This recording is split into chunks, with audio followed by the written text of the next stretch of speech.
So as of today, gold has officially crossed $4,800 an ounce for the first time ever. And this is insane because at this rate, it shows no signs of stopping anytime soon. And I think at the end of the day, what's ultimately driving it right now, beyond just the normal fears of, hedging against inflation and things like that, is simply that it just seems like the order of the world, or the world order, I guess you can call it, just seems like it's starting to shift a little bit.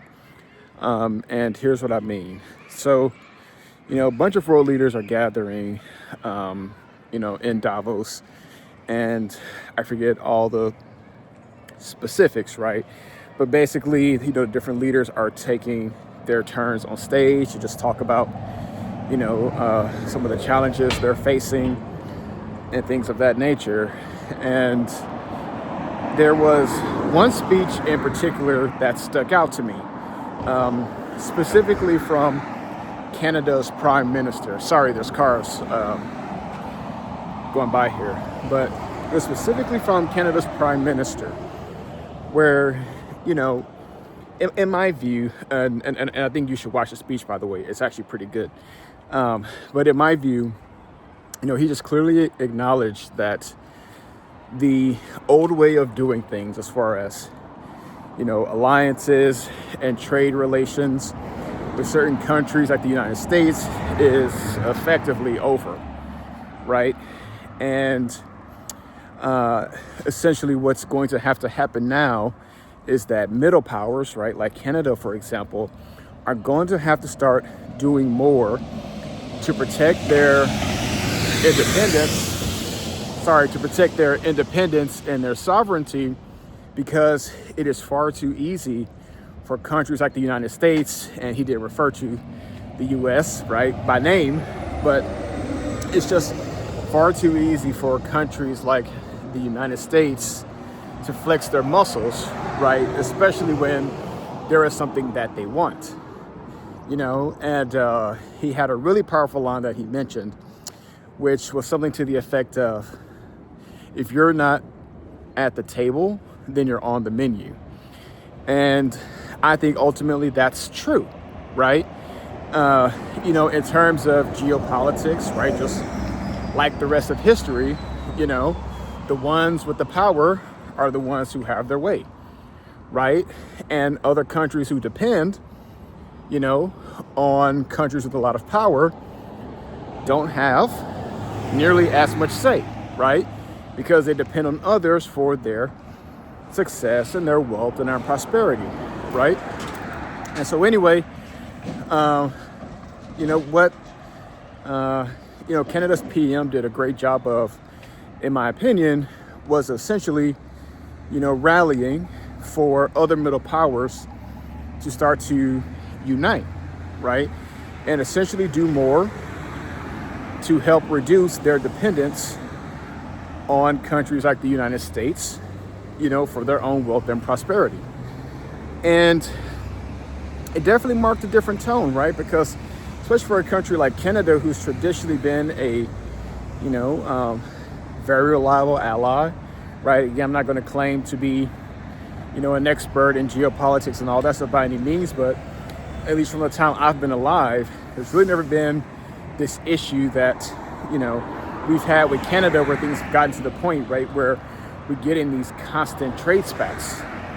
And so it's just very interesting to see how much things have changed and how quickly things have changed, and what also makes this interesting is the fact that there is, in my view, a very likely chance that these strained relations will not end with Trump.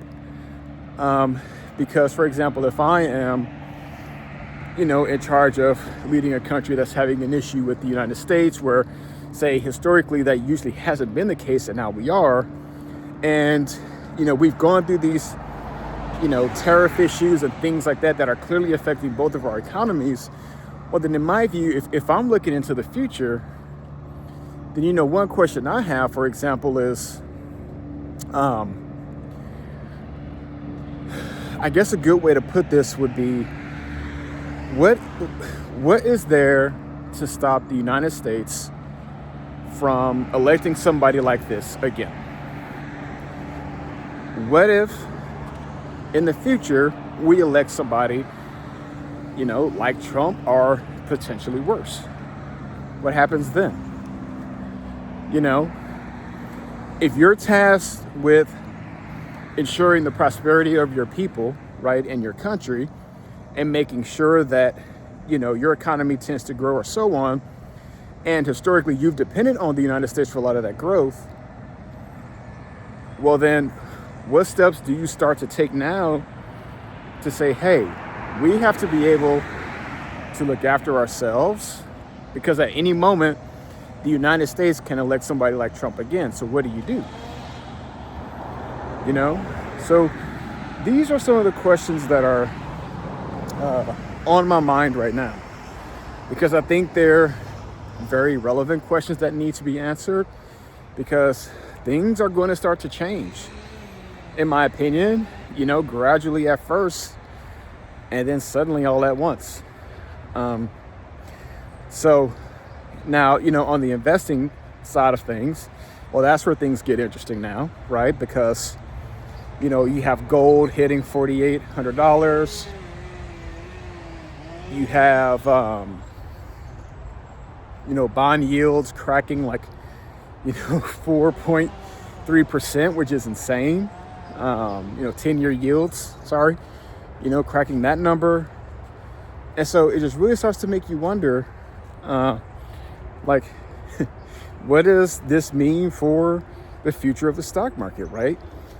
What if countries like the EU and so on start to buy less, of American goods and services and things like that? Good afternoon. Good afternoon.